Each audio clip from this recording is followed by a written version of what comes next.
네, 이번에는 반도체 그 가운데서도 요즘 뜨거운 HBM에 대한 이야기를 해볼까 합니다. 국내 대기업뿐만이 아니라 미국의 빅테크 기업들도 이 HBM에 대한 생산량을 계속해서 늘리겠다라고 확정내는 기사를 보도하기도 했는데요. 그럼에도 불구하고 HBM 수요 대비 공급 비율을 보니까요. 작년에도 그렇고 올해도 그렇고 내년에도 계속해서 이 공급 부족 심화 현상은 지속되고 있을 것이다라고 전망치가 나왔습니다.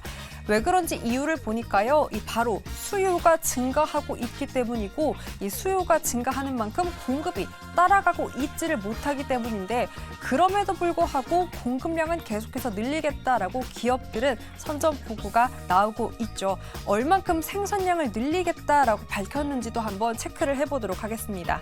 바로 기업별로 얼만큼 이 HBM에 대한 내년 생산 능력 그리고 시장의 점유율을 늘릴 것인지 전망치가 나왔는데요. 먼저 삼성전자를 집계해보니까 올해만 1만 3천 개 정도의 이 월 전망치가 나왔습니다. 올해가 1만 3천이고요. 내년에는 3만 1천 그리고 2025년에는 4만 8천. 그러니까 올해 기준으로는 45% 정도 상향 조정할 것이다라는 전망치가 나왔고 SK 하이닉스도 이와 비슷한 속도로 생산량을 늘려갈 것이다라고 이렇게 예상치를 내놓기도 했습니다. 이렇게 모든 기업들이 HBM에 열을 올리는 이유, 이 무엇보다 수요가 증가하고 있기도 하고요. 기존 메모리 대비해서 이 HBM이 6배 정도 가격이 높다라고 합니다.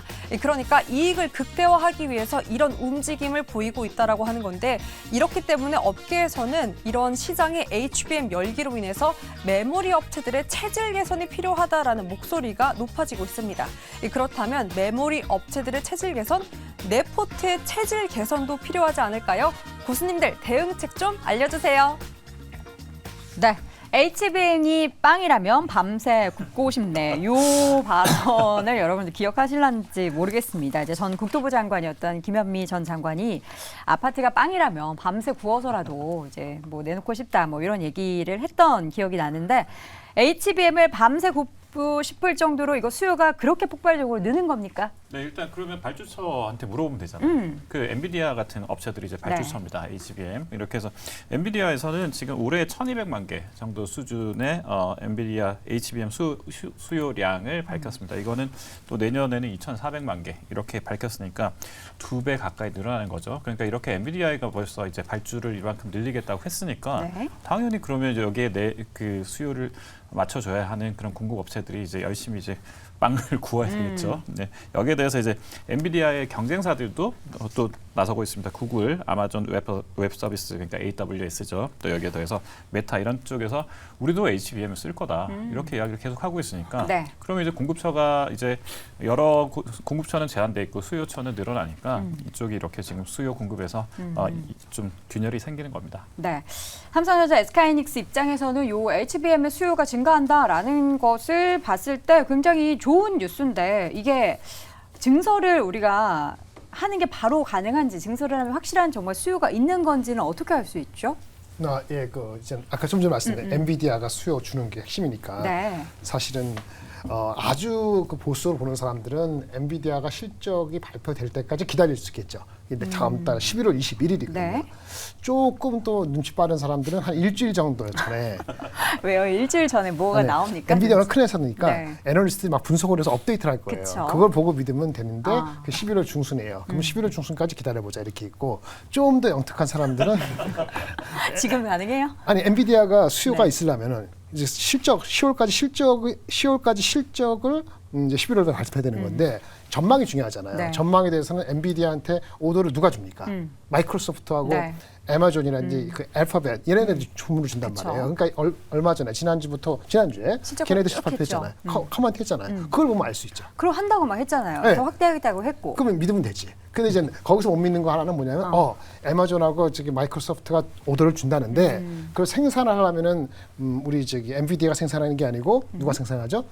TSM 생산하죠. 네. TSMC가 딴소리 하면 안 되잖아요. 아니, TSMC가 GPU를 만드는데 삼성전자 아니 하이닉스가 그 HBM을 잘 못 만들면 이게 매칭이 안 되잖아요. 그러니까 하이닉스가 HBM 만들었는데 GPU를 만드는 TSMC가 생산에 문제가 생기면 이게 네. 실현이 안 되는 거잖아요. 근데 TSMC가 지난주 발표할 때 이상이 없다 그랬단 말이에요. 이상 없다? 그러면 이제 삼성 하이닉스인데 하이닉스가 엊그저께 발표했죠. 뭐라고 발표했나요? 실적. 뭐 특별히 아, 비슷한 거 실적, 없죠. 실적. 실적. 전망 들어오니까 네. 다 이상 없는 거예요. 이상무.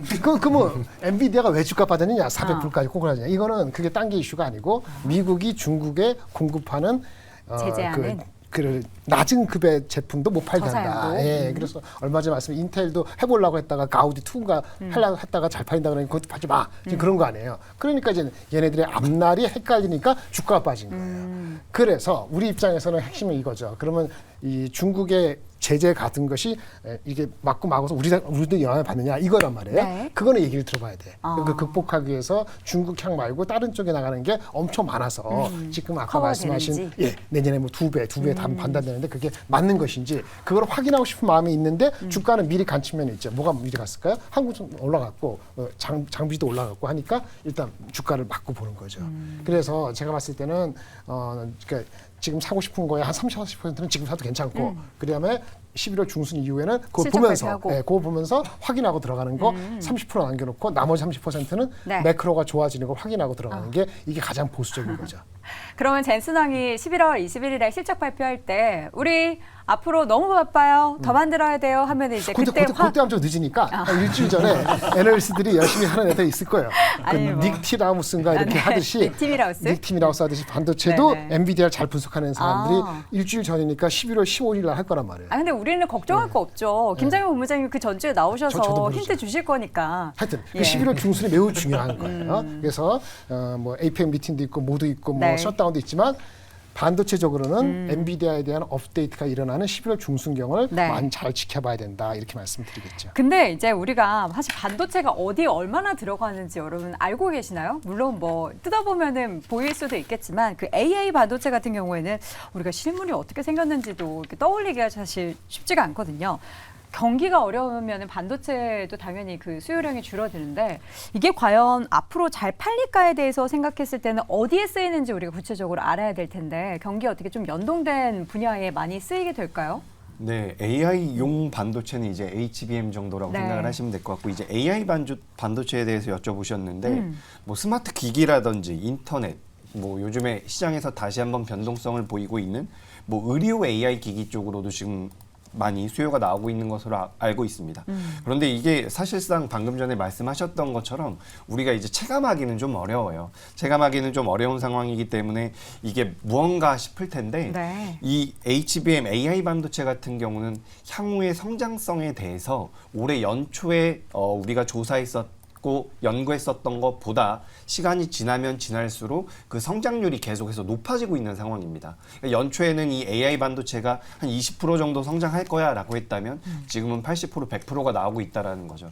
그래서 이 성장 속도 자체가 굉장히 빠르게 이어질 가능성이 높다라고 보고 있고 지금 이 AI 반도체 같은 경우는 특징적인 게 여러 가지 데이터를 모아서 그 데이터를 가지고 추론해서 결론을 낸다라는 거죠. 네. 그래서 우리가 인공지능, 우리가 이제 예전에 그 이세돌 바둑 구단. 기사, 그죠? 그 알파고랑 이제 바둑 두는 게 있었는데 그게 벌써 5년이 넘었더라고요. 너무 그래서 오래됐다. 인공지능 자체가 당장에는 우리한테 와닿지 않는 것 같지만 네. 이제 계속해서 기업체에서 이 AI 기술을 접목한 여러 가지 기술들을 내놓을 겁니다. 뭐 마이크로소프트라든지 이렇게 진행하고 있는 기업들이 있어요. 지금 애플 같은 경우는 살짝 뒤처져 있다라고 지금 판단이 되고 있는 부분이고 이제 시가총액을 뛰어넘느냐 마느냐 계속해서 시장이 부각이 되고 있는 기업이 바로 이 MS 마이크로소프트인데 이 마이크로소프트 쪽에서도 이제 AI 관련되어 있는 여러 가지 소프트웨어를 내놓을 가능성이 높습니다. 우리나라 기업들도 좀 따라갈 가능성이 높고요. 그래서 이게 당장에는 우리한테 많이 체감이 되지 않는다라고 하더라도 저 기업들 쪽에서 진행이 되고 있는 여러 가지 사업 구조에서는 굉장히 빠르게 이 AI 반도체가 적용되고 있다. 이렇게 보시면 좋을 것 같습니다. 네. 자, 오늘 반도체주에 대한 이야기는 HBM 관련한 수요 증가를 기대하는 분위기 속에서 과연 반도체주들이 어디로 향하게 될지 우리가 타이밍이나 투자 전략을 어떻게 마련해야 될지 이야기하고 있는데 사실 말씀해 주신 것처럼 이전에 그 반도체 그중에서도 약간 후공정 관련한 종목들이 시장에서 굉장히 뜨거웠고 그만큼 이제 어렵기 때문에 관련한 기업들이 굉장한 관심을 받았었잖아요. 지금 시점에서 이미 오른 가운데 관련한 그 분야를 어떻게 좀 바라봐야 될까요? 일단 AI 반도체 특히 이제 HBM이 이제 계속 이제 판매가 확대가 된다라고 하게 되면 패키징 네. 관련된 기술은 계속 좀 부각이 될 가능성이 네. 있다라고 보시면 될 것 같습니다. 특히 이제 TSMC의 이제 최대 강점이다라고 하게 되면 이제 2.5D의 이제 코어스 이제 패키징 기술이다라고 보시면 되는데요. 이 기술 때문에 지금 애플이 그 TSMC의 AP를 이제 전량 수주를 그러니까 주문을 하고 있다라고 보시면 될 것 같습니다. 이 기술 자체를 사용한다라고 하게 되면 전력 소모를 이제 감소를 해주고 그다음에 그 처리 속도를 이제 빠르게 해준다라는 그런 이제 강점 때문에 관심을 많이 갖고 있다라고 보시면 되는데요. 지금 이제 HBM 그러니까 현재 이제 AI 반도체의 수급 문제가 불거지는 이유 자체는 이 패키징 기술이 처리할 수 있는 용량 이상의 주문량이 들어오고 있기 때문에 그래서 이제 지연이 되고 있다라고 보시면 될 것 같습니다. 네. 특히 이제 AI 반도체 수요가 이제 급증을 하면서 특히 기존에는 뭐 이 공정 자체가 이제 애플에서 대부분을 썼다가 이제 엔비디아도 이제 같이 쓰면서 상대적으로 이제 애플에 비해서 이제 엔비디아가 떨어지기 때문에 그 양이 떨어지기 때문에 그러다 보니까 이제 네, 말씀해 주십시오. 네, 그러다 보니까 네. 이제 AI 칩 관련돼서 이제 그 시설을 확대할 때까지는 조금 더 시간이 걸릴 것이다라고 지금 예상이 되고 있고요. 뭐 그렇다라고 하게 되면 이 기술을 갖고 있는 삼성전자도 이제 2.5 패키징 기술을 갖고 있습니다. iCube라는 기술을 갖고 있는데 상대적으로 신뢰도 측면에서 보면 이제 TSMC보다는 이제 좀 떨어지기 때문에 아직은 이제 납품이 많이 진행되고 있지 않지만 향후에 이제 뭐 이런 쪽과 삼성전자도 이런 패키징 관련돼서 수주가 증가한다라고 하게 되면 좀 더 관심 있게 보시면 좋지 않을까라는 생각을 해보고 있습니다. 네, 지금 시점에서 반도체 관련한 이슈 하나 확인해봤고요. 내부의 의견 다시 한번 정리해 보도록 하겠습니다. 김장렬 고수의 의견입니다. 김장렬 고수 반도체 AI 아니었으면 코스피는 이미 전저점 터치했을 것이다. 관련한 반도체주들의 상승 그동안 시장의 하락 속에서도 잘 나타났던 내용을 얘기해 주셨고요. 박수호 고수는 전공정에서도 수혜주를 찾아보자. 이 얘기 조금 더 듣고 싶은데 임순재 고수는 후공정 패키지 기술에 주목해보자. 이재규 고수는 성장 랠리를 기대한다라고 의견 주셨습니다. 전공정 수혜주 잠깐 코멘트 좀 해주시죠.